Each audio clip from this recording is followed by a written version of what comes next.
The first rule about combat is we don't speak about combat. The second rule about combat, let's talk about combat.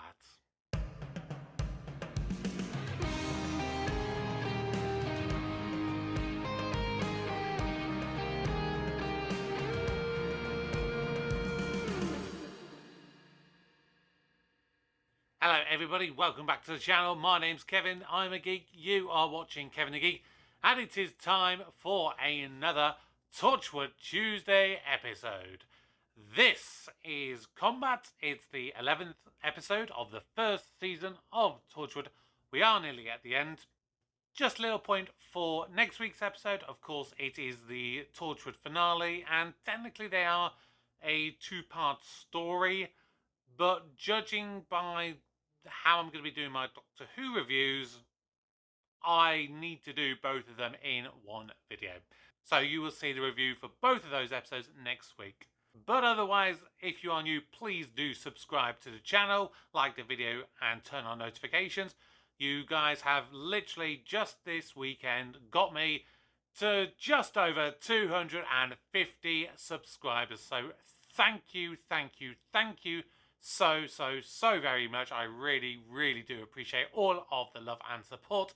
Please do keep sharing the videos and commenting and everything, because I love this little community. I love the little conversations that we're having and hearing other people's inputs.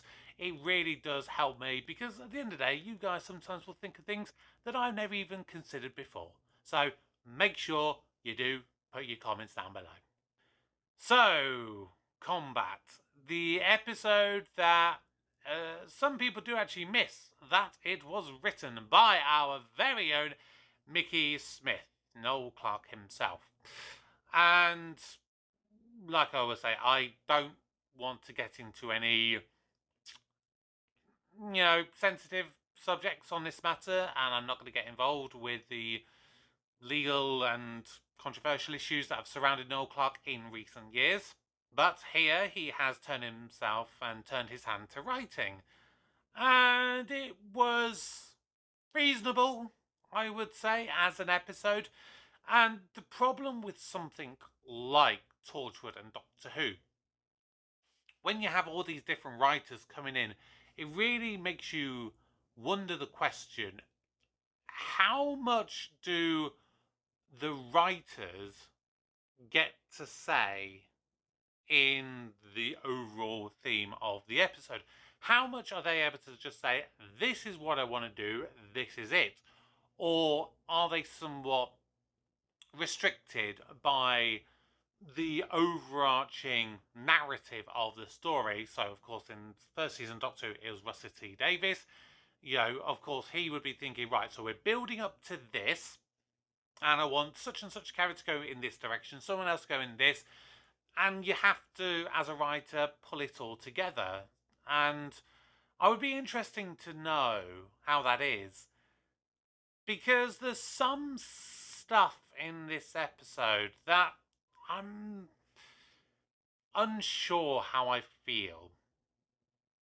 Now let's talk about Gwen and Rhys first of all, because this is pretty much the most amount of time that these two characters have really had together in the entire series. And I'll tell you what, as much as I love Gwen for Torchwood overall, in this episode, what a fucking bitch.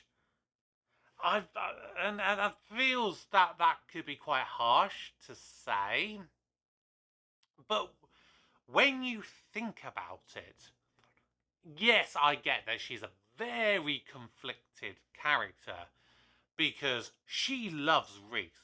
Do not get me wrong, she is absolutely in love with him and besotted with him. But she's also in love with her job, and she's in love with all this idea, and she's wanting to make a really good impression, because it's very inspiring, I think. You must feel in that situation that you're dealing with all these aliens or artifacts and all this kind of stuff, and it gives you a much greater appreciation. But that, I think, is also the downside, because it makes you forget about the important little stuff, like just having a simple meal with your boyfriend. And I think Jack is extremely correct in what he's doing in this episode, where he says, no, go home, see Rhys, don't lose focus, ground yourself, don't lose sight of the bigger picture. But the thing I hate the most is that whole scene where Gwen confesses to Rhys that she has been shagging Owen. And the thing that I hate the most about it is because she retcons him, gives him the amnesia pill to make him forget. Literally the moment, well, she prepares it in advance, knowing what she's doing. So she's very sneaky in that moment. And I really don't like that. Particularly as, as soon as she obviously mentions it to Rhys and saying, I'm sorry, I've shagged someone else and please forgive me.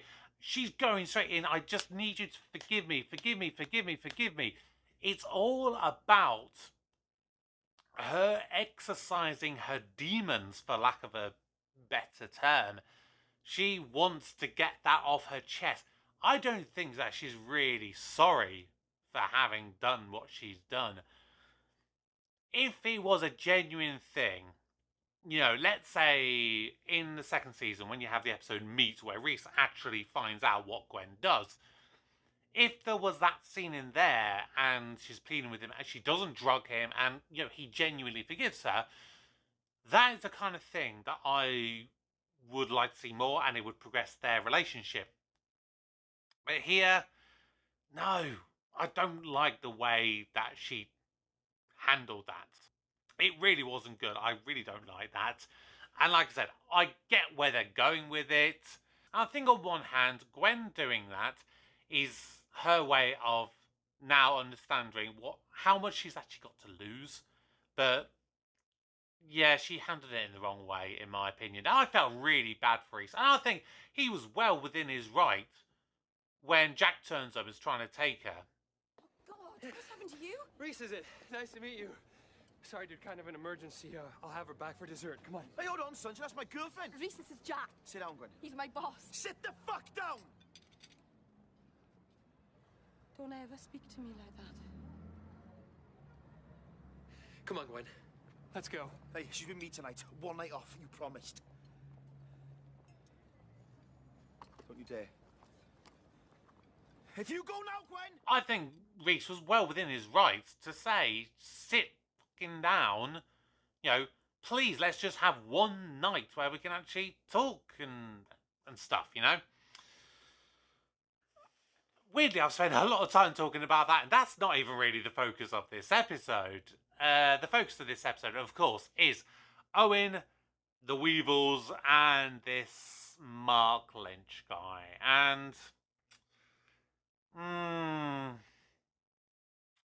yeah, I don't know. I mean, I think I've got to, appreciate it a little bit more in recent years. And I've said this with a lot of episodes. I think with more time in hindsight, because at the time, what would this have been? 2007. So I was, 18 or so? 17, 18 at that time.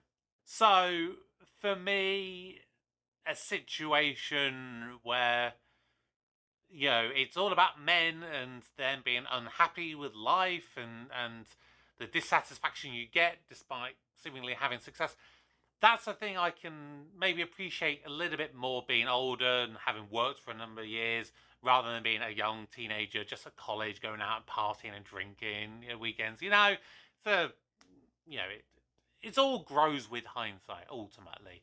But Owen seems to be all over the place with this episode, and again, it kind of makes sense where they're going with the whole thing with Diane. And that again makes me think back, how much did Noel Clarke know? Did he know, right, this is where Owen is, this is an episode that we want to focus on Owen, we want to see, I want you to do something which focuses on him and his kind of inner turmoil, if you like. If so, I think he did all right. Especially with it being a first season of something. Again, as a writer, how much do you really know the characters? But the Mark Lynch guy, I thought he was awful. I'm not gonna lie, he was awful as a businessman. Like, you could have done so much more due diligence if you wanted, rather than just looking at a silly website. Which, while I'm thinking about the website, I was thinking that today. Do Torchwood, because of course they're not always going to be running around and chasing after aliens and stuff like that. There's going to be the down days where you're just kind of chilling out and going, oh yeah, you know what, today shall we just have a pizza? Shall we just play a bit of basketball or whatever? There'll be days when you don't do anything. So have they at some point gone out of their way to like create fake websites? Okay, right, Owen, today at some point we may need to have you undercover.